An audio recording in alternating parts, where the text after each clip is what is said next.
Please subscribe my channel to help me grow. The moment my eyes locked onto Ethan's hands settling around her waist, something inside me snapped so sharply it felt like a bone cracking. The music thumped through the ballroom, lights swirling in warm gold and deep red. But all I could hear was the rush of blood clawing up my throat. My husband, my safe place, held another woman the way he used to hold me when we were still in love. I stood frozen beside the refreshment table, gripping the rim of my glass so tightly I thought it might break. The woman he danced with, Lila, laughed as though nothing in the world mattered except the man whose ring I wore. I'd invited her. I'd trusted her. And now her fingers trailed down the same spine I traced every night before sleep. For a moment, I told myself it was harmless. Just a dance. Just co-workers having fun. But Ethan wasn't looking at her like a co-worker. His gaze softened, lips tilting the way they used to when he was charmed. Something secret passed between them. It felt wrong. Intimate. Familiar. My stomach knotted so violently I had to set the glass down.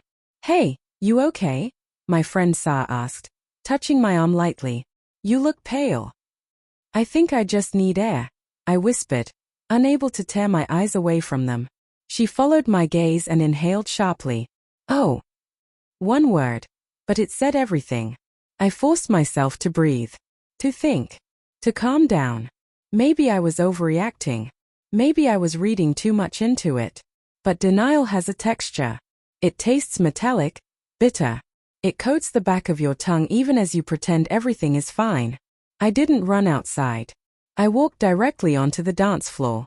If my husband wanted a partner swap, I would give him one. I tapped the shoulder of the man nearest me.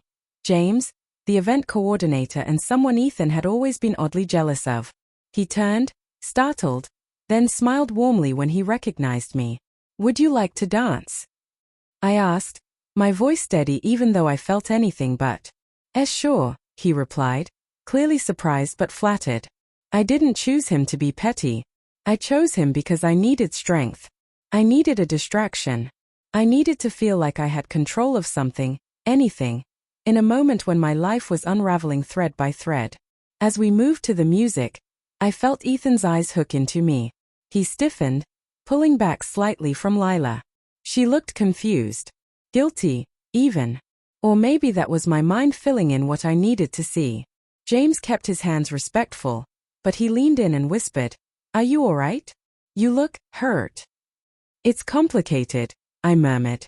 "Ethan?" he asked gently. I swallowed a shaky breath. "I don't know." James didn't press. He simply danced with me, steady and patient, giving me the space to think.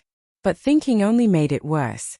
All the little signs I had brushed away came crashing back. The late nights, the sudden phone privacy, the distant smiles, the hollow apologies about workload stress. The song faded into another. I stepped back, thanked James softly, and walked straight toward Ethan and Lila. Ethan met me halfway, jaw tight. "What are you doing?" I smiled, but it trembled. "I could ask you the same." "It was just a dance," he muttered. "Then why do you look guilty?" I asked quietly. His gaze flicked toward Lila, who suddenly found the floor interesting. My heart thudded painfully. That small, silent exchange told me everything. I turned to Lila. "How long?" She blinked rapidly. "What?"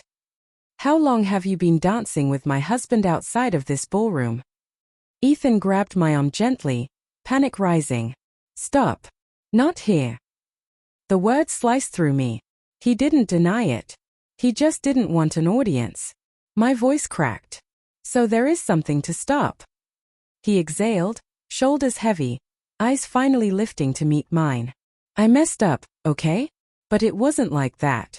I didn't know how to talk to you anymore." The floor beneath me felt like it shifted. "So you talked to her instead?" Lila whispered, "I'm so sorry. I never meant." "Please don't," I said quietly. "Don't pretend this was an accident." People around us pretended not to watch, but their silence pressed against my skin. Ethan's voice softened. "Nothing happened. We just connected. I shouldn't have let it go that far." "How far is that?" I asked, though I wasn't sure I wanted the answer. A few lunches. A few talks. A few moments.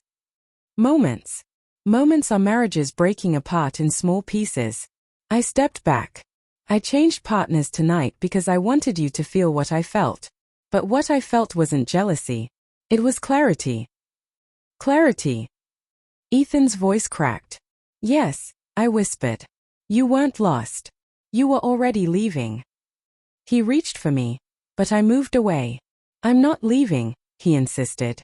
You already did. You just forgot to take your body with you. For the first time, Ethan truly looked terrified.